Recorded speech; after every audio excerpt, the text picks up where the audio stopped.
This is Aksh Patel. I am the project manager for assignment 1. Team name is Mission Control, and this is group 3.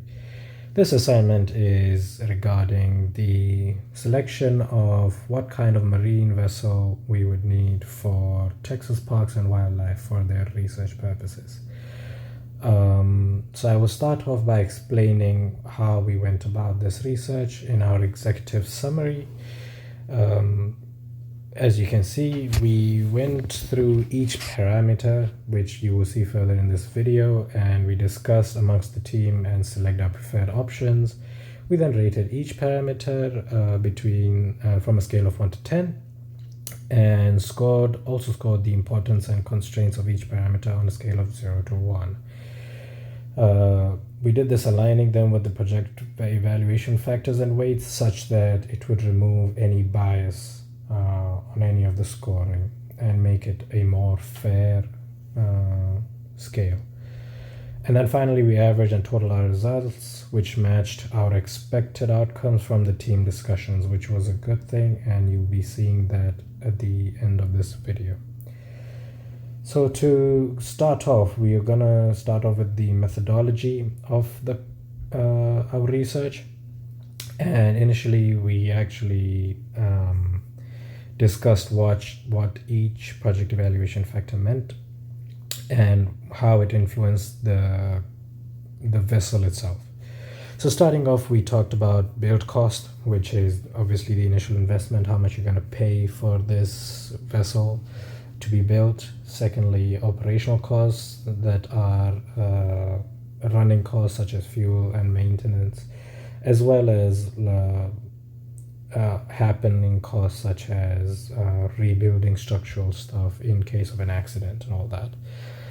Thirdly, we looked at reliability, which is how durable your actual vessel will be in harsh conditions and how reliable parts of the vessel are, such as the engine and the hull material, etc. Next was usability. We looked at how usable the vessel actually was. That included maneuverability of the vessel amongst its environment, as well as how easy it was to operate on board the vessel.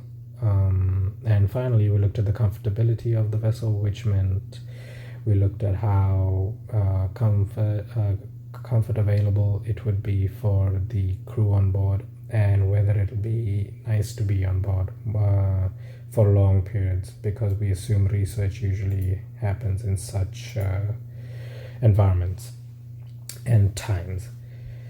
Next, we talked about what were our preferred selections from the factors and why that was our reasoning. So as you can see, we discussed quite a lot on which factors we thought were the right ones, and the following are the ones we came out with. Firstly, we chose the 36-foot size in comparison to the 34 and 38, and that is because we thought it was best of both worlds, where we got the maneuverability of the 34 or slightly more maneuverability than the 38 would be, and we got the onboard space slightly more than the 34 would be again. So it was a good middle ground between the two sizes. 3 sizes rather.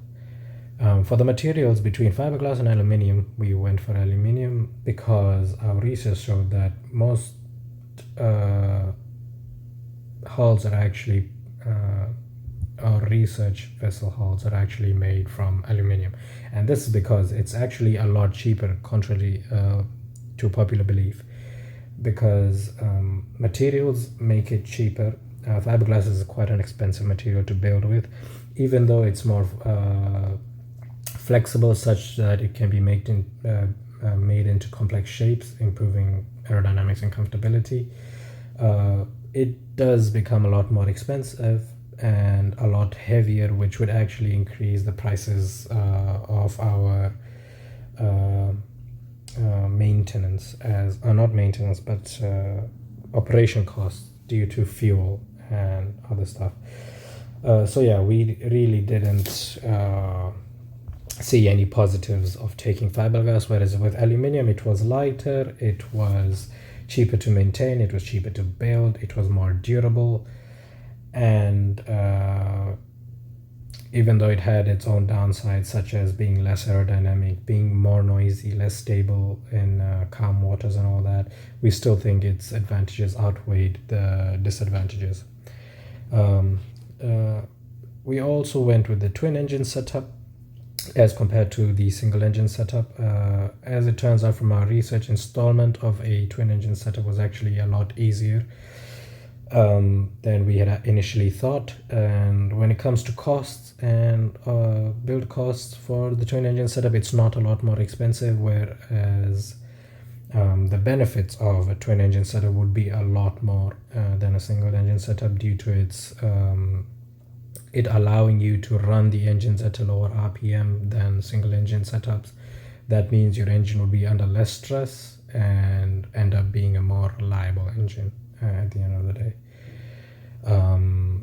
So that is what our choice was for the engines. When it comes to cabin sizes, we went for half cabin instead of the 3/4 cabin, and this was because we assumed that for research purposes you would need to be in and out of the waters around you, and a half cabin structure would be more appropriate, as it would give you more space to reach out into the waters, as well as give you half of the cabin obviously to be indoors in cases of bad weather.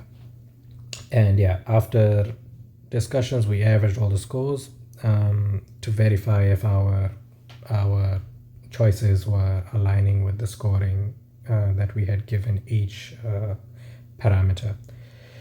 And yeah, that was mostly our reasoning.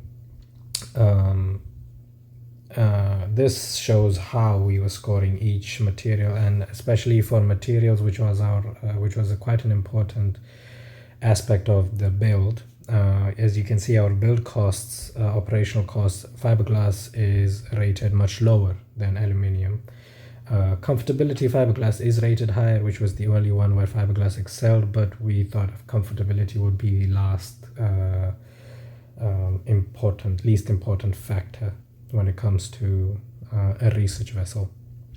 So yes, when we did some online research for similar size models, fiberglass boats were requiring double the engine horsepower due to their heavier weight. So yeah, aluminium was our preferred choice. Now, when it came to the individual scoring, as you can see, this is the average of everyone's scores. And when it came to pricing, as you can see, for the 34, 36, and 38, build cost was the lowest on the 34s, mid on the 36, and highest, so most expensive on the 38. That's why it has a low score of 6. So even though 36 is the middle round, we thought it'll be the best balance. And that goes the same for all the explanation that I've given for every single choice that we've made. And it kind of proves why we went for the choices that we did. Next, I will show you I will explain how we obtained our results. So firstly, for our final score, we actually used the following equation, which was the sum of the constraints multiplied by the weight and the factor score. And that would give us the final grade for our complete selection. And we actually went through all 24 different choices that I'll show you towards the end of the video, and that would be a more explanatory table as to how each combination scored. But yes, the following tables are actually what our scoring went like. The first table is how we weighed each evaluation factor. The next one is how we weighed how the constraints were, and that was the minimum. So if our scores were above those minimum evaluations, then we would have accepted that combination for the vessel. And the last table on the right here is the importance of each parameter, and that was how important we think each parameter was compared to its evaluation factor. Next, well, this is the final result as I was talking about earlier, and as you can see, row number 15 is our choice, which is a 36 aluminum twin engine and half cabin. And as you can see, second place was the 38, which was the larger size, and third place was the 36 aluminum twin engine with the 3/4 cabin.